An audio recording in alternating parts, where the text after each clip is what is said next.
పర్యటించారు. తండ్వై ఏఎస్హెచ్ ఆశ్రమ పాఠశాలలో కంప్యూటర్ ల్యాబ్ను ప్రారంభించారు.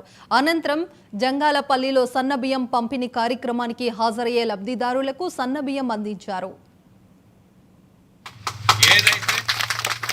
ఏదైతే సన్న వడ్లని మనం కొనుగోలు చేసాము గవర్నమెంట్ తరఫు నుంచి, దాన్నే పట్టించి మళ్ళీ మనము పీడిఎస్ ద్వారా రేషన్ స్టార్ట్ చేయడం జరుగుతుంది. ఇది ప్రజలందరికీ అటుపోయేది ఇటు వచ్చేది కానీ తినుడు అనేది లేకుంటుండే. కాబట్టి దీన్ని దృష్టిలో పెట్టుకొని మన సీఎం రేవంత్ రెడ్డి గారు, ముఖ్యమంత్రి గారు, అరే పేదోళ్లకు ఉన్నోళ్లకు తిండిలో కూడా ఎందుకు తేడా ఉండాలి, మనం ఇచ్చేది అందరు కూడా పెద్దోళ్ళు ఉన్న శ్రీమంతులు ఎట్లాంటిది అన్నం తింటారో పేదోళ్ళు కూడా ఖచ్చితంగా అదే తినాలనే ఉద్దేశంతో ఇవాళ సన్న వడ్లు పండించి ఆ వడ్లను ఎక్కడికో బియ్యం పోకుండా ఆ బియ్యాన్ని మళ్ళీ మనకే పంచి పేదోళ్ళే తినాలని ఇవాళ 40-50 రూపాయల కేజీ ఉండే బియ్యము మరి ఇవాళ ఒక్కొక్కరికి 6 కేజీలు ఉచితంగా సన్న బియ్యం ఇవ్వడం జరుగుతూ ఉంది.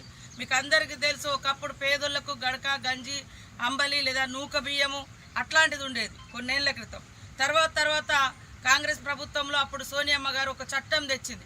ప్రతి ఒక్కరికి ఆహార భద్రత, వాళ్ళకి రేషన్ కార్డు ఇవ్వాలి, రేషన్ మీద బియ్యం కూడా సప్లై చేయాలని మన 2013లో ఒక చట్టం కూడా తీసుకొచ్చారు. అప్పటి నుంచి ఏ ప్రభుత్వం పైన వచ్చినా ఏ ప్రభుత్వం కింద వచ్చినా అది తీసేయడానికి లేదు.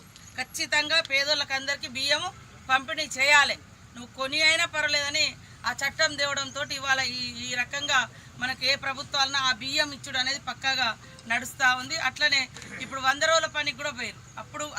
అప్పుడు సోనియమ్మనే అదే పేదోళ్ళందరూ ఎక్కడో పనుల కోసం దూరం పోతారు, పాపం వాళ్ళ ఊళ్ళలోనే వాళ్ళకి పని కల్పించాలని ఈ 100 రోజుల చట్టం తీసుకొచ్చారు. ఆ చట్ట ప్రకారము మరి ఇన్నేళ్ళు పేదోళ్లకు, భూమి లేని వాళ్ళకు 1 రూపాయి కూడా రైతు భరోసా కానీ రైతు బంధు కానీ ఏది రాలేదు.